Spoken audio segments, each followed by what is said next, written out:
DSS denies journalists access from covering Kanu's court case. The Department of State Services (DSS) has again denied journalists access to the courtroom where trial of the 10th leader of the indigenous people of Biafra (IPOB) Nnamdi Kanu is expected to resume.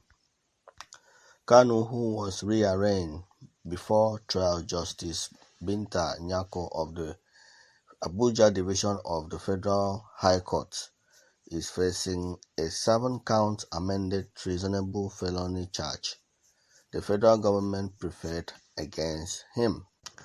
As early as 6 a.m. when this reporter arrived at the court, which is adjacent, the Federal Minister of Justice, heavily armed operative of the DSS, ordered him to turn back. The hooded operative, who barricaded all routes leading to the court, equally barred both print and broadcast journalists from major media organizations from entering the court's premises. "We are working on instruction. We can't let you people in," one of the operatives told newsmen. As at 8:23 a.m. when this report was filed in, the operative had yet to allow any journalist to gain access to the court premises. Similarly, some lawyers and Igbo traditional rulers that arrived at the court around 7 a.m. were also turned back. Other security agents on ground to ensure that no journalist is allowed into the court were drawn from the Nigerian Police Force and the Nigerian Security and Civil Defense Corps. Officials of the court, after a meeting it held with leaders of the National Association of Judiciary Correspondents on Tuesday, disclosed that Justice Nyako insisted that she would only allow 5 journalists into the court room.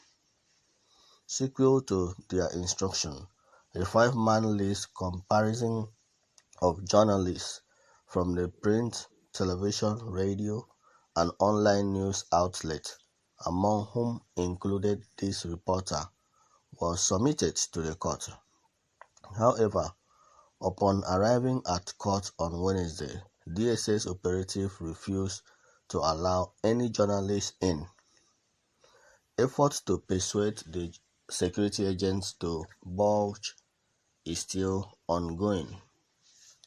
Federal government had in the amended charge mark FHC/ABJ/CR/383/2015, which was signed by a team of government lawyers led by Director Public Prosecution of the Federation, Mr. M.B. Abubakar, alleged that Kanu had, in furtherance of an act of terrorism, issued a deadly threat that anyone that flouts his sit-at-home order should write his or her will.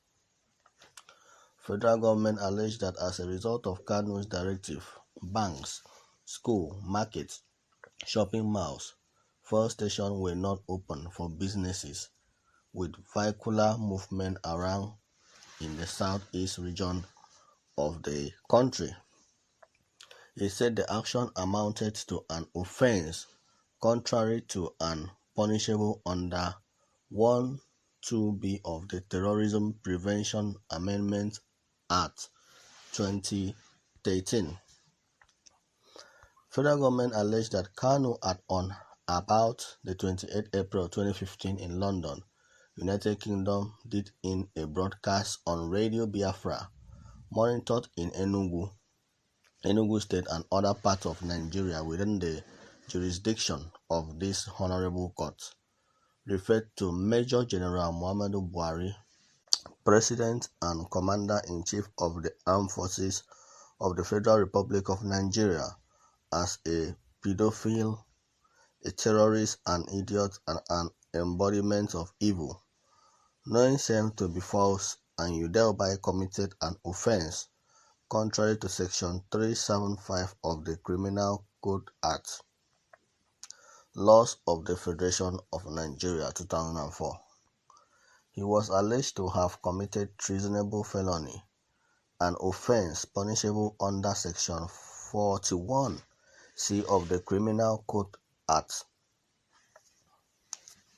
He was alleged to have, between 2018 and 2021, through Radio Biafra, professed to be a member of IPOB, a proscribed organization in Nigeria, and thereby committed an offense punishable under Section 16 of the Terrorism Prevention Amendment Act 2013.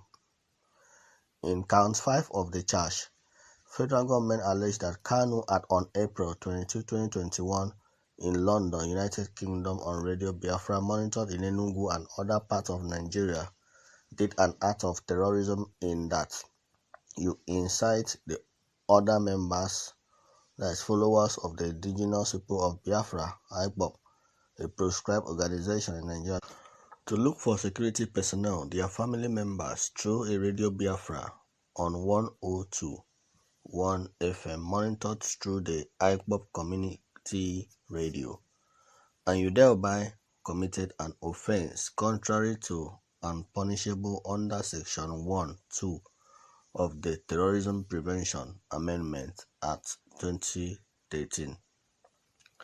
Attached in support of the amended charge dated October 14 included a 7-paragraph affidavit of completion of investigation deposed to be one Loveme Odugu, a prosecutor in the Federal Minister of Justice. Federal government equally lined up 5 witnesses to testify in the matter, among whom are officials of the DSS and one Ronald S., who was identified as the manager of a hotel in Lagos. Meanwhile,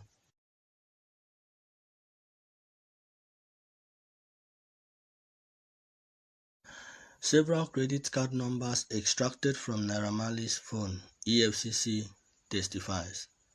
Augustine Anosike, a forensic expert with the Economic and Financial Crime Commission, EFCC, in the case of Avis Fashola, popularly known as Naira Marley, testified on Tuesday. The second prosecution witness appeared before Justice Nicholas Owobi of the Federal High Court in Ikoyi, Lagos. Anosike narrates how some credit card numbers were extracted while analyzing the contents of a total of 2,410 messages found in the defendant's phone. Naira Marley was arraigned by the EFCC on May 20, 2019 on an 11-count charges bordering on conspiracy, possession of counterfeit credit cards, and fraud. He pleaded not guilty.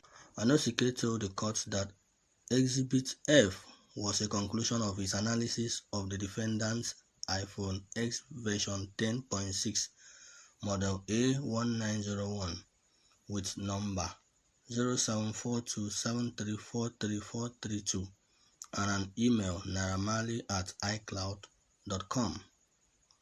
The detective gave the email number of the iPhone as 3530 450 9527 532, as well as the SIM ICC ID number as 8923420035948359 He told Prosecution Counsel Rotimi Oyedepo that the Apple iPhone is a sophisticated device capable of storing a large volume of information. It is the SIM card that basically identifies users of applications like WhatsApp. It means as long as a number has already been registered with a particular WhatsApp account, it matters less if such a user leaves the country. Anosike explained there are cases where a WhatsApp application can still be used even though the registered SIM card is not inserted in the phone. The chatting app used in the analysis device was WhatsApp. A total of 977 short message service and 1,483 chat messages were discovered. We also discovered 7 pending status update messages on November 26, 2018. There was an outgoing message registered about 3:32 p.m. with a credit card number. This message was sent to 1 Yard on December 11, 2018. There was an incoming message to the defendant's device which read, "Your one-time passcode to verify your mobile number is 248716. Wasn't you? Please call us on 63450-808500. Onosiki disclosed that another message was sent at 5:06 p.m. by one higher Bayi to a recipient with the name Ras on the same say. The content was another credit card number. The number of the sender is +4474 2634 3432, while that of the receiver is 4473 6528 0441. The incoming message reflected at 6:18 p.m. show not recognized. Other messages received on the same date include due to try in 20 minutes, he added. The EFCC witness informed the court that another incoming message on December 12, 2018 at 10:16 p.m. read, "Tried and it was unsuccessfully. Sure you are not rinsing it out, then giving it to me to try?" Onosiki confirmed that all analyst texts were contained in a compact disc, that the prosecution only printed out those portions it considered material to its case.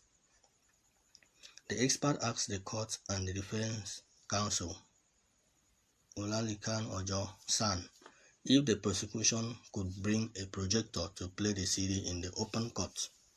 Justice Uobi granted his prayer. Ojo did not raise an objection to the request. The matter was adjourned to October 27, 2021 for the prosecution to play the CD on a projector. So friends, what do you think about this? Please, if you have any comments, kindly leave it below the comment section. Thanks for watching this video, and please don't forget to subscribe, like, and share our video. Thank you.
Inshallah. Naira Marley is not Nigeria problem. Inshallah, it's going on today. Inshallah. Naira Marley is going on today. Ramadan month. Inshallah. Marley is going on today. Naira Marley is going on today. Yes, it's going on today. Freedom,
Come out now.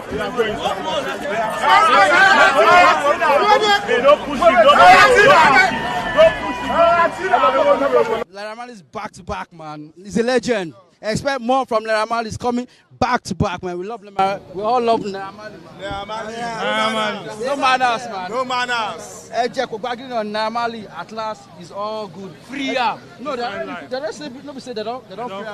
They don't. Be expecting more from Laramal. He's a legend, man. We don't need to talk too much. Laramal is coming back to back, fully back, man. Okay, the condition for the bail is he was granted bail today on a condition of 2 million naira with 2 shorties. And the 2 shorties, one must be a civil servant of 10 years. Then the other one must have a landed property within the jurisdiction. So that is the condition for the bail application. So when they go free am, it is when the bail conditions are. It is when the bail condition have been perfected. That is when they will now free him totally. The jurisdiction is it within Ikoyi or? Yeah, within Ikoyi. Okay, good again, sir. And the bail has been granted, and we're happy about it. The court has granted him bail. We are happy the court granted him bail, and on a very liberal condition, the court granted him bail, and we're happy about it. We just want to meet the conditions of the bail. We hope that within few days we'll sort it out. Thank you so much. So do you think it's going to meet the conditions? Yeah, the conditions are very liberal, so I believe it's going to meet the conditions of the bail. They are very liberal. We just want to say thank you to the court for giving us such a very liberal terms and wonderful ruling. Thank you so much. Supported either prayer or by money, by time devoting, because everybody participates. You can't say that you can't call one person champion. You understand?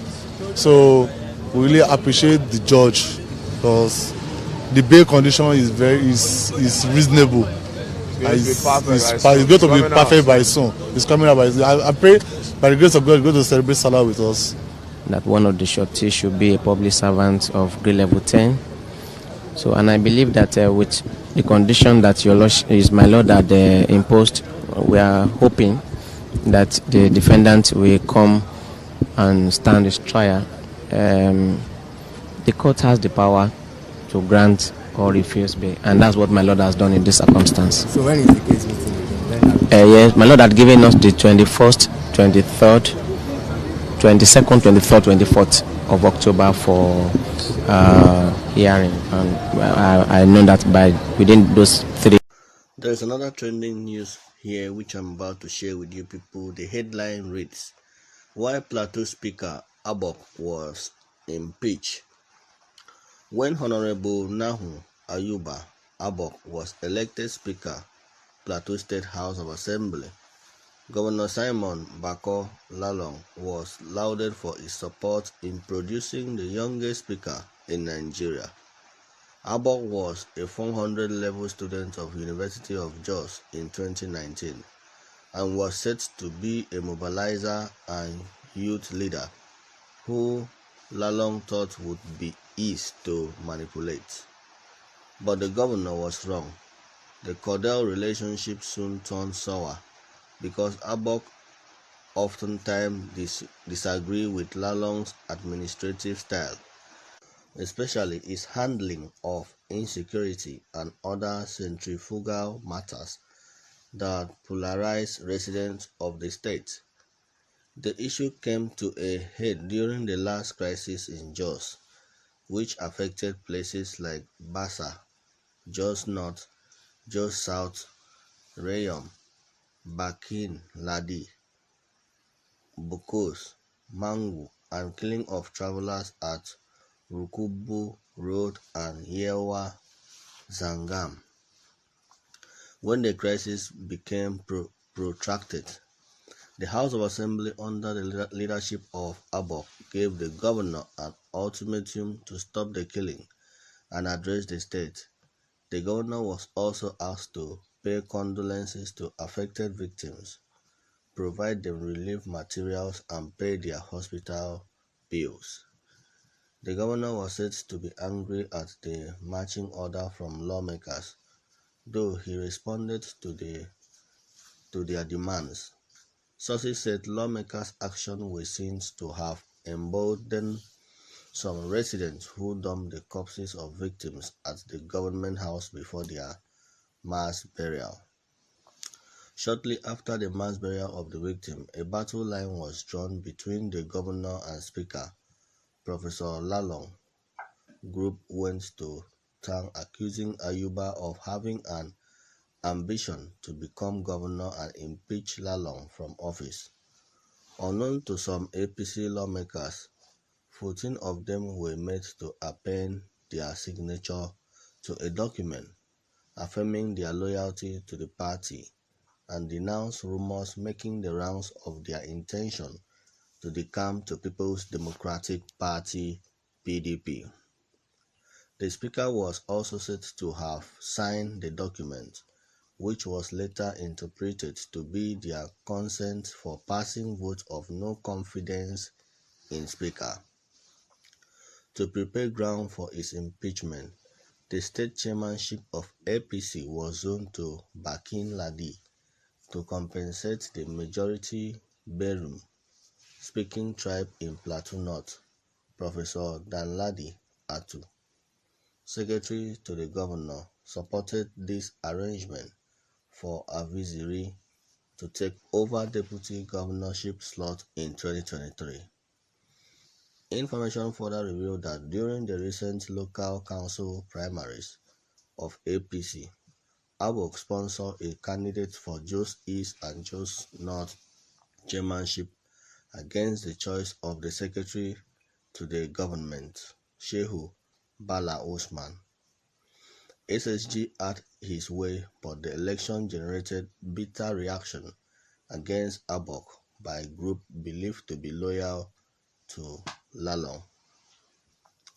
It is believed that grievances between SSG and Ayuba, coupled with the suspension of Latte Dabang as chairman of the party, further deepened the crisis. It was also gathered that the mistrust among APC leaders was the reason for the last state parallel congresses that further polarized the party. While the governor and SSG led a faction, Abok, Pauline, Taulin, Ishaya held another congress that produced another set of exco. It was gathered that the governor did not want to present the 2023 budget before Abok, as it was assumed that a new speaker would have emerged before the budget presentation. But this did not happen because Abok was said to be enjoying support of majority members of the House. Immediately after the presentation of the budget, it was obvious that if Lalong did not move against the speaker, His impeachment may be difficult as majority of lawmakers will displeased with his Lalong attitude towards lawmakers, and perhaps to prevent this, the governor who accused Abok of dividing the party struck first by engaging 8 members to impeach the speaker. Speaking after his controversial removal, Abok said he fell out with the governor for kicking against killings in the state. He said the House led by him forced the governor to start visiting some communities affected by the crisis. This, he explained, made the governor uncomfortable and vowed to remove him even if with only 2 members of the House, exonerating himself from the impeachment saga.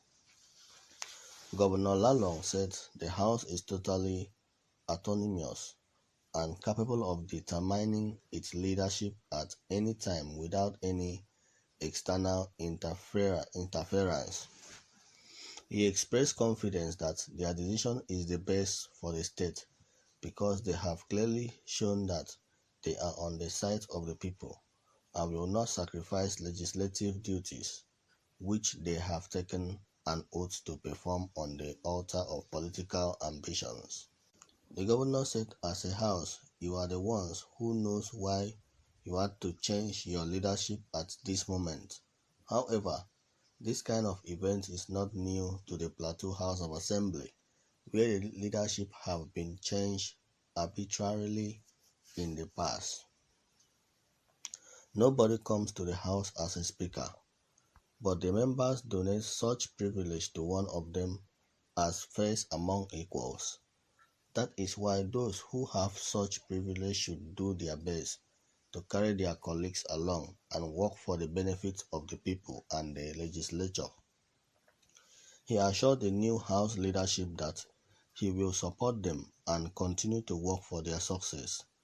Being a former speaker and one who has championed the autonomy of the legislature by being the first to implement it in the country. A public affairs commentator, Bulus Musa, said, in Africa, there can be no impeachment of the speaker without the governor's knowledge and involvement.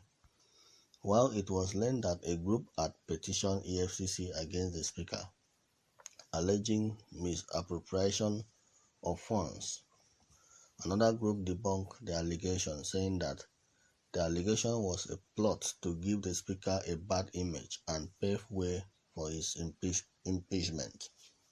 According to a source, the relationship between the governor and speaker had gone sour following reported high-handedness on the part of governor, who treats the legislature as an extension of the office of the governor, so much so that the request of the House to have accesses to some financial documents in MDAs that the appropriate funds for were denied the House. The Speaker not only identified with people of Plateau by granting them audience, he went as far as visiting the wounded victims of attacks and also declared to pay their bills.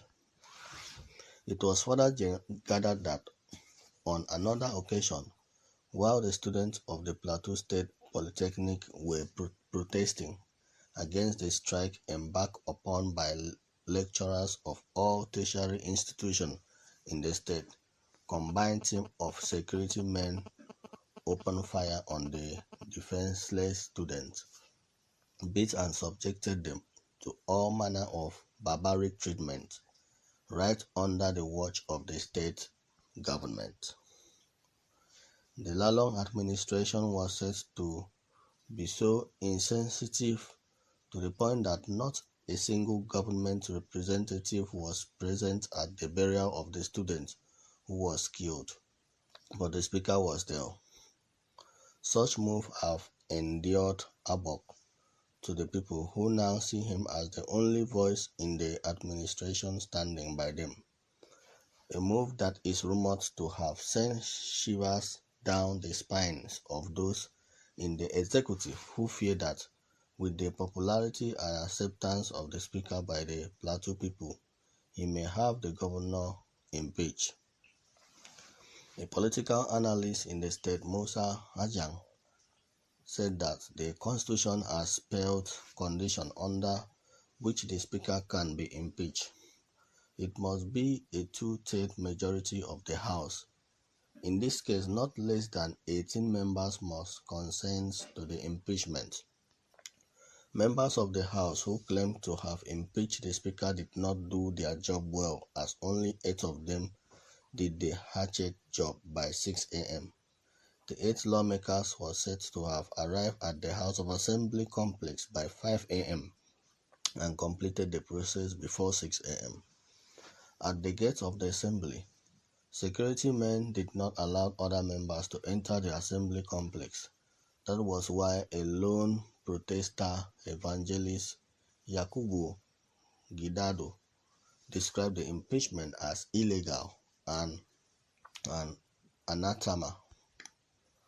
As the new Speaker, Yakubu Sanda, representing Pangana constituency in Basa local government, was at the government house to present himself to the governor.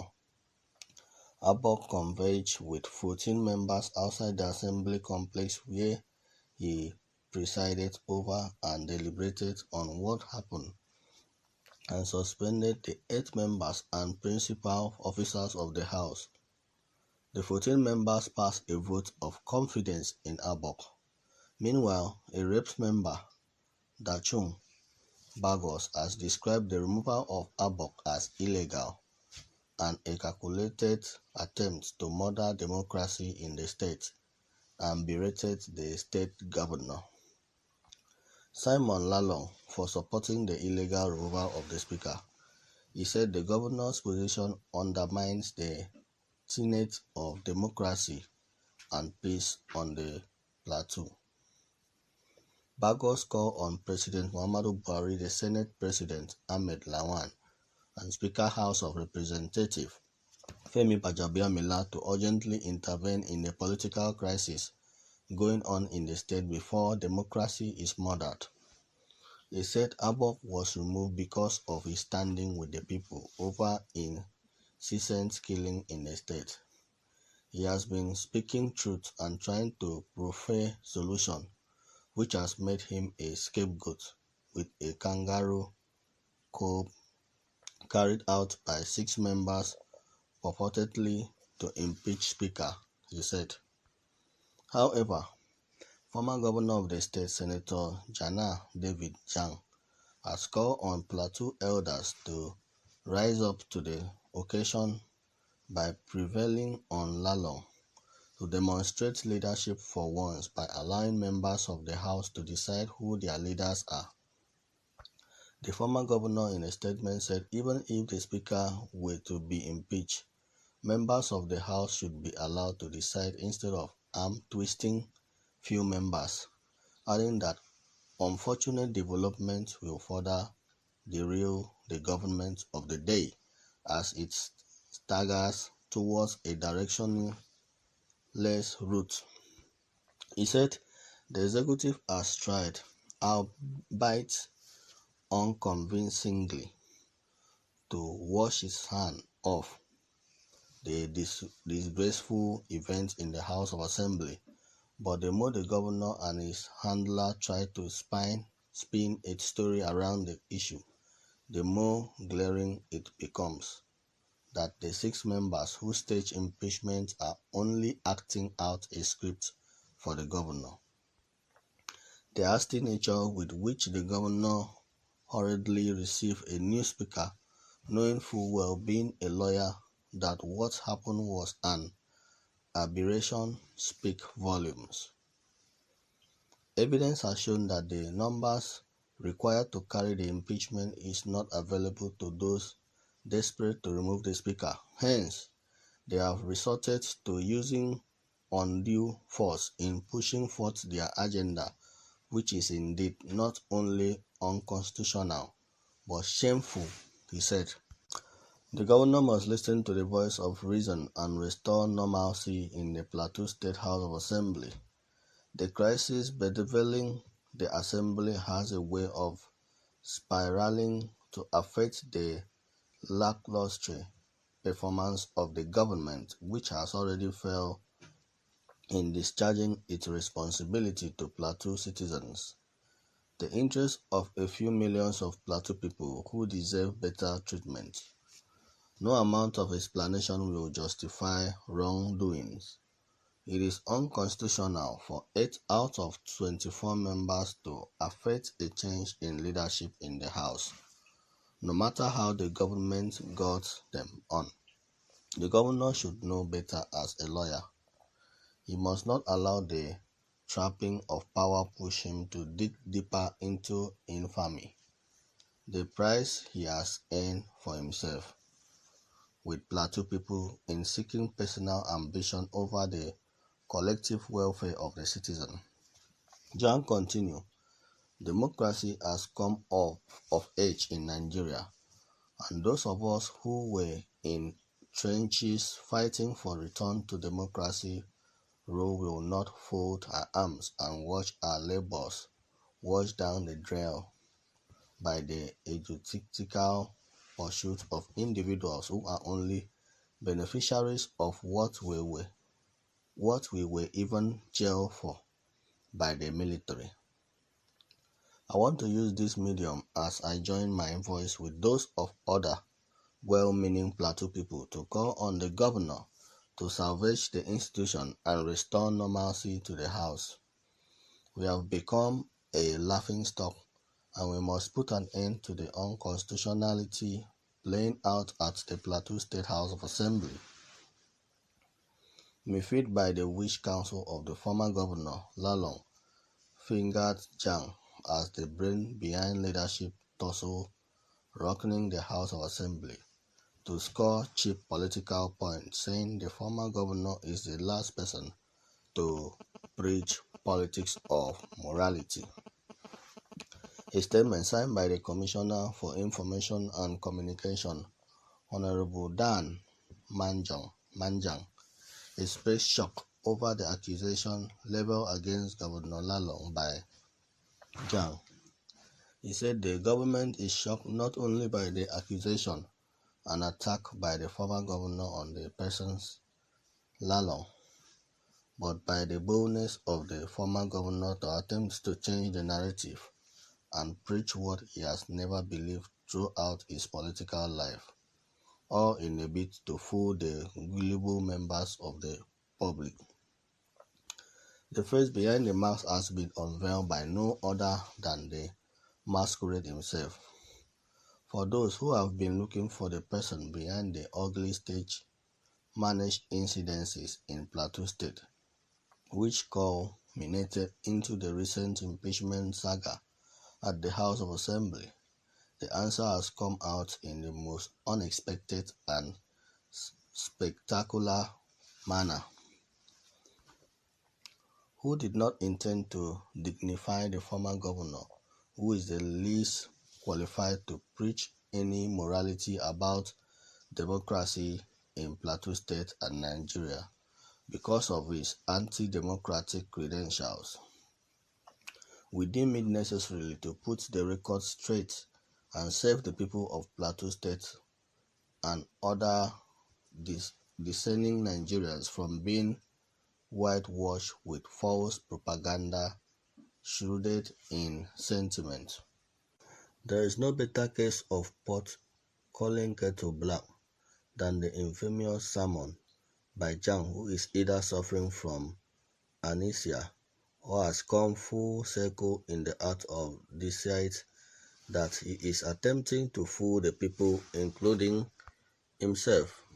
Meanwhile, Conference of Speakers of State Legislature of Nigeria has urged Nigeria Governors Forum to intervene in the leadership crisis that rocked Plateau State House of Assembly, where two speakers emerged following the purported removal of Abba on October 28.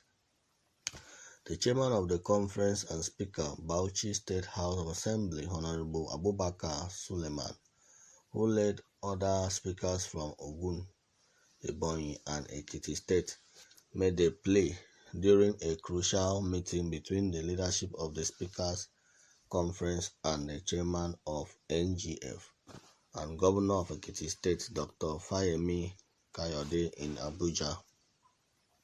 Abubakar, in a statement by his spokesman Abdul Ahmed Bura, expressed deep concern over the Plateau State House of Assembly fracas in which two factions emerged with two different speakers that led to the siege of the assembly by the security operative.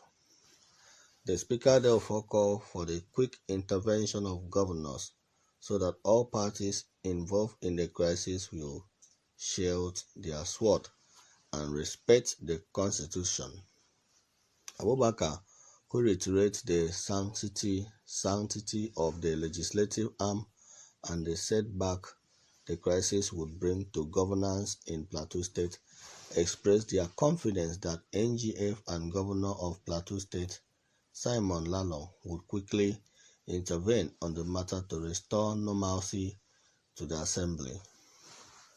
Fayemi commended the conference for their commitment to find solutions to the crisis that rock the Plateau Assembly, stating that the forum is closely monitoring the situation and has requested the chairman of the North Central Governors Forum and Governor of Niger State, Abubakar Sani Bello, to travel to Jos and meet the Governor of Plateau and all the parties involved with a view to ending the fracas.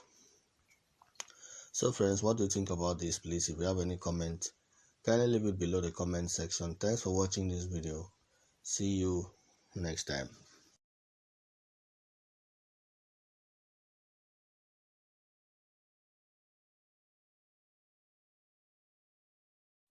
Why federal government should release Nnamdi Kanu, Sunday Igboho, Yo Edochie, a Nollywood actor, has called for the release of the leader of indigenous people of Biafra, IPOB, Nnamdi Kanu, and Sunday Igboho, Yoruba Nation agitator. Edochie, in a post on his Instagram page on Tuesday, appealed to the President Muhammadu Buhari-led government to employ dialogue in their cases to establish peace and unity in the country. His post read, "I appeal to the federal government to release Mazi Nnamdi Kanu and Sunday Igboho and follow the line of dialogue and peace. A country that already has so many challenges facing it, the use of dialogue in this issue will go a long way in establishing peace and unity."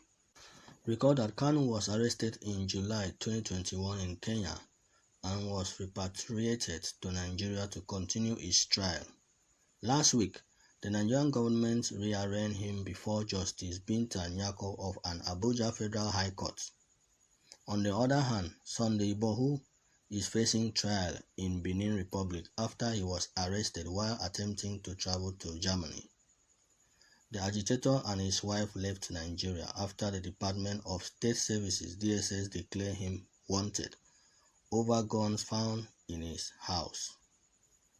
So friends, what do you think about this? Please, if you have any comments, kindly leave it below the comment section. Thanks for watching this video, and please don't forget to subscribe, like.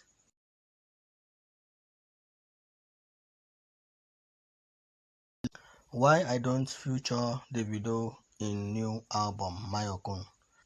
Popular Nigerian singer Mayokun has revealed why he didn't feature Davido in his new album. Mayokun got signed into Davido's Music Worldwide DMW label in 2016 and has since released hit songs. However, it seems his contract was not renewed this year as his new album was not promoted by DMW and does not have its logo. When asked why Davido was not featured in his new album, Back in Office, Mayokun said most people don't know how creating an album works. Sometimes it's a group of songs you have at way back and just compile together. The songs that we have together, I don't feel like it's for this album, but for a later time. I and Davido have songs together, and it's not a situation that I took out a song from my album. The singer said this while speaking with Ebuka Obi Uchendu at his listening party for his new album, Mayor in Office, which had Davido in attendance. So friends, what do you think about this? Please, if you have any comments, kindly leave it below the comment section. Thanks for watching this video, and please don't forget to like, share our video. Thank you. He don't pass 30 billion. Davido reveals how much he got in bank accounts. Eastern Nigerian vocalist Davido was a guest artist at the Fidelity Bank PLC Director Send-Off Welcome Party during the weekend, and no doubt that the singer gave an electrifying performance at the event. It was an all-glamorous and exquisite occasion at the Echo Hotel Suite event. There was a lot of highlights during the event, with guests having enough to take away, but one particular highlight of interest was during the impressive performance of Davido when he performed his hit track If, urging the guests to sing along to the lyrics. The singer, when it gets to line 30 billion for the account, he said saying after that his account balance is now more than that, a statement which had guests cheering him on. So friends, I'm going to leave you here to watch the video, but before that, please don't forget to subscribe to this channel, like and share our video. Thank you.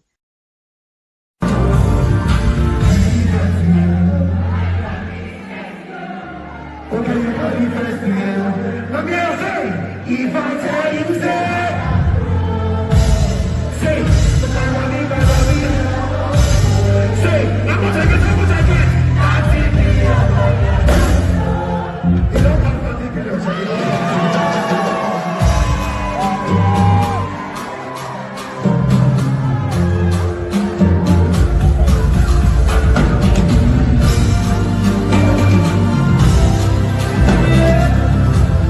I felt embarrassed, Bobrisky laments after he was allegedly asked whether he is a man or woman.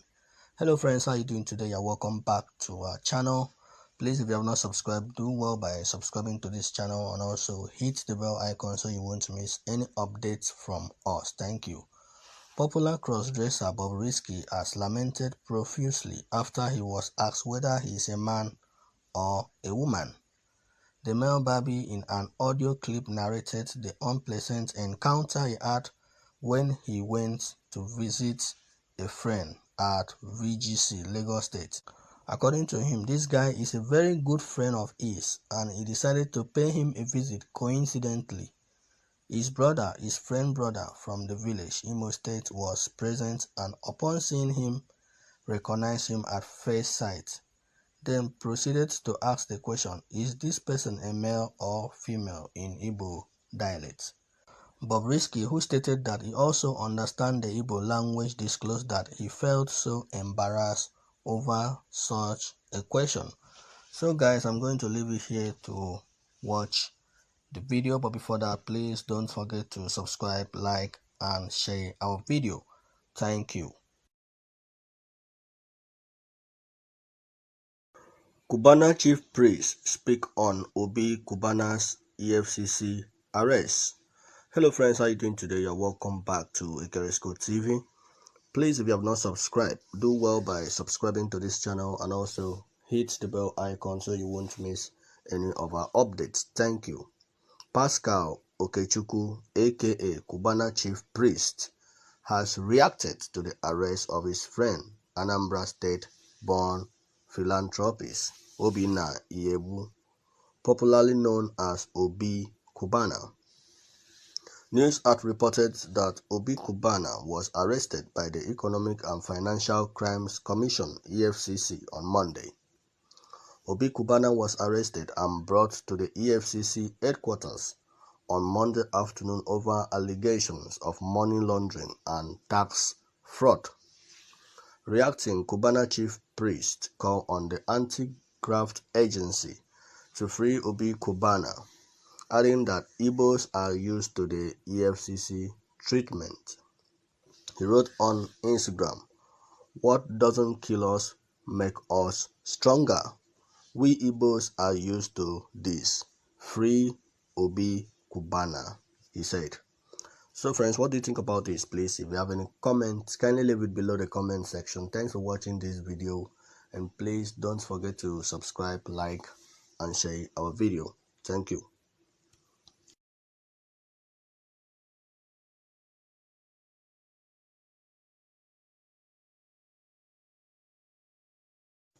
DJ Copy Zlatan reunite on stage at London concert. Hello friends, how are you doing today? You're welcome back to Ekeresco TV. Please, I would like and encourage you to subscribe and also hit the bell icon so you won't miss any updates from us. Thank you. London-based Nigerian DJ Copy surprised Nigerian singer Zlatan Ibile at his London concert. The duo successfully reunited last night and performed their hit single, Gelato, after months of feud. DJ Copy revealed this on her verified Instagram page, sharing a video where she showed up the O2 Arena and surprised Zlatan by joining him on stage. Before going on the stage, DJ Copy said, "I'm about to go on stage and surprise Zlatan Ibile. He doesn't know." This reunion comes months after the duo get into a feud which resulted to them blocking each other on social media platforms. DJ Copy took to her social media account some months back to announce that Zlatan Ibile blocked her on social media. She tweeted, "10 months later, I sometimes still wonder why Zlatan Ibile blocked me on WhatsApp and Instagram without ever saying why. We were actually friends and Gelato was a hit."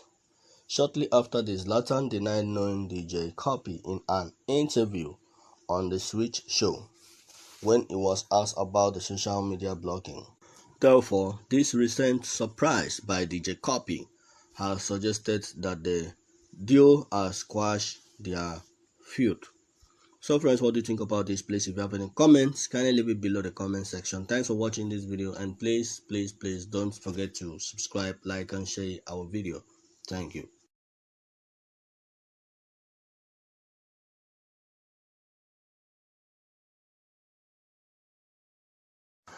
Angel spends millions on a new Range Rover just weeks after renting a house. Hello friends, how are you doing today? You're welcome back to Ekeresco TV. Please, I would like and encourage you to subscribe and also hit the bell icon so you won't miss any of our updates. Thank you. Former Big Brother Shine Your Eye housemate Angel has fulfilled one of her goals as she splashed millions on a brand new Range Rover. This comes a week after the Big Brother Naija reality show ended, and Angel rented a house for herself, stating that she needed her space. Taking to her Instagram page to share photos of the new car, Angel revealed that she is grateful for the year 2021, as it has given her so much. Nothing, she's real hot girl. She wrote, "I paid rent and then I bought a car, grateful for 2021. It's given me so much real hot girl shit." It was recalled Angel indirectly warned social media bullies to leave her alone a few days ago. Angel, who seems to have got several social media trolls on social media, took to the microblogging platform to rubbish claims that most social media users are not bullies. The reality TV star opined that netizens claim to be fantastic people, but they are still wild, mean, and showing all forms of dirty behaviors. Angel added that some netizens push people to their limits, and when they decide to take their life, the same bullies rant about suicide not being an option. So friends, what do you think about this? Please, if you have any comments, kindly leave it below the comment section. Thanks for watching this video. See you next time. I won't flaunt my love life on social media, says Nini. Hello friends, how are you doing today? You're welcome back to Ekeresco TV. Please, I would like and encourage you to subscribe and also hit the bell icon so you won't miss any update from us. Thank you. A former Big Brother Naija Shine Your Eye housemate Nini has said she would not flaunt her love life on social media. In an interview with Saturday Beat, she said, "I'm never going to flaunt my man on social media. That's never happening. My love life will never be public because that's my private life, and I intend to protect it. I'm not going to put my love life out there." Asked about how much her life had changed after Big Brother Naija show, she said, "My life has changed drastically after the show. Before BB Naija, I was a very private person. Nobody knew me. My social media account was even on private mode. I grew up in Auchi, Edo State, but coming out of BB Naija, it has been crazy. I go out and people recognize me. It is not something I'm used to. I am really trying to find a balance and adjust to the new life. I am doing pretty well." Nini, who had a great chemistry with her fellow housemate Saga while on the show, insisted that her friendship with him was genuine. She said, "My friendship with Saga was genuine. It was just about me living my life. I think it was also genuine from his end. I am okay with it, honestly. Saga and I have a great connection. We are great friends." On how she reacts to negative comments on social media, the light-skinned beauty said, "I just ignore them. Aside from times when I'm in a good mood, then I reply. I feel people will always have opinions, and it is okay, but their opinions are not a reflection of who one is. I know who I am. It is not much of a big deal to me. I just let it go. I don't take it to heart." So friends, what do you think about this? Please, if you have any comments, kindly leave it below the comment section. Thanks for watching this video, and please don't forget to subscribe, like and share our video. Thank you. Why I stay away from skit makers. Visits to Osibanjo, Mr. Macaroni. Social media comedian and actor Debo Adebayo, popularly known as Mr. Macaroni, has said that he was absent during the visit by a group of skit makers to Vice President Yemi Osibanjo at the presidential villa because he was not happy with the country's leader. In a series of tweets posts on Friday, he wrote, "First, I do not think there is an association of skit makers. If there is, then I don't know anything about it, and that would be fine because I'm an actor. So I don't think those that went to see the VP without me or anyone else meant to sideline me. I want to believe they were invited to see the VP by the organizer of an award ceremony the same way I was invited. The only difference is that I declined the invitation.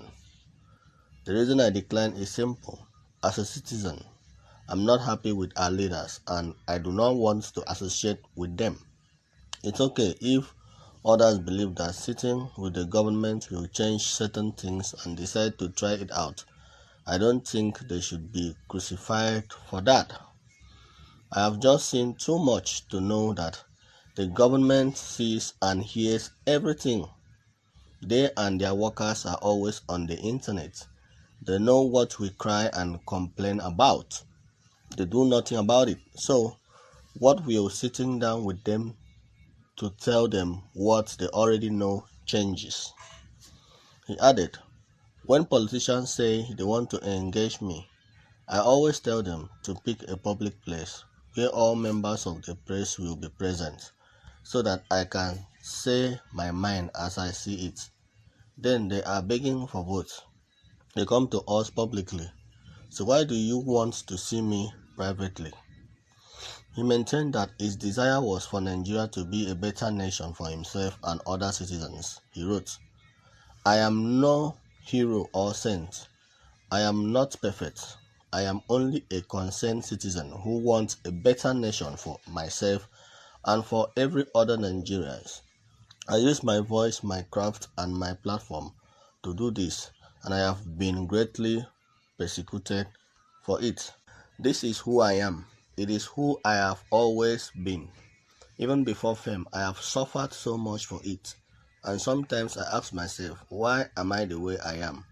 But anytime I remember how many lives I have been able to impact positively, I am at peace with myself." The delegation that visited Osibanjo went under the umbrella of the Nigeria Skit Industry Award, led by its promoter, Bimbo Daramola. So friends, what do you think about this? Please, if you have any comments, kindly leave it below the comment section. Thanks for watching this video, and please don't forget to subscribe. Thank you.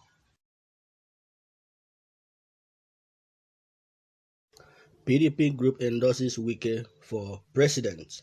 Hello friends, how are you doing today? You're welcome back to our channel. Please, I would like and encourage you to subscribe and also hit the bell icon so you won't miss any updates from us. Thank you. A group, Cross River Renaissance Movement, has endorsed the governor of Rivers State, Nyesom Wike, to contest for the president of the Federal Republic of Nigeria on the platform of the People's Democratic Party come 2023. The group said their support was based on the fact that Wike fights for the poor and the weak. The pressure group, which draws its membership from the Cross River State House of Assembly immediate past commissioners, said this in a communique issued at the end of its meeting in Calabar on Tuesday.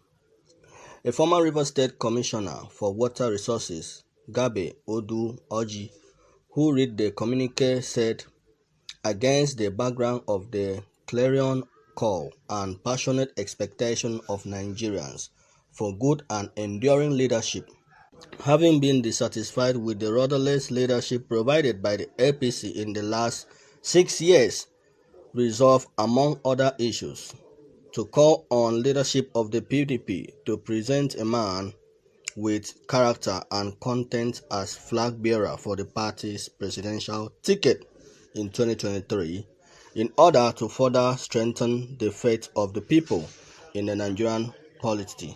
The group notes in particular the sterling leadership qualities and developmental strides of the River State Governor Nyesom Wike, and after a careful prognosis of the political situation in the country, characterized by high-level insecurity across board, rising banditry and proliferation of secessionist groups currently threatening the very fabric of our national unity, hereby calls on His Excellency Nyesom Wike to declare for the 2023 presidential election in order to salvage Nigerians, as clearly demonstrated in his outing as governor of Rivers State.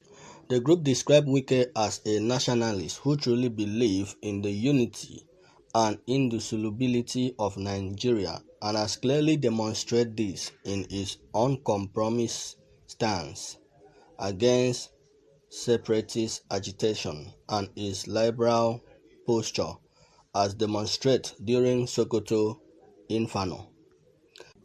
The Cross River PDP Renaissance Movement further stated that the ingenuity in social engineering exhibited by the governor in handling the security situation in the Niger Delta has brought about peace in the region. The group said it considered this threat as a major panacea required in resolving the current security challenges plaguing the country. So friends, what do you think about this? Please, if you have any comments, kindly leave it below the comment section. Thanks for watching this video, and please don't forget to subscribe. Thanks.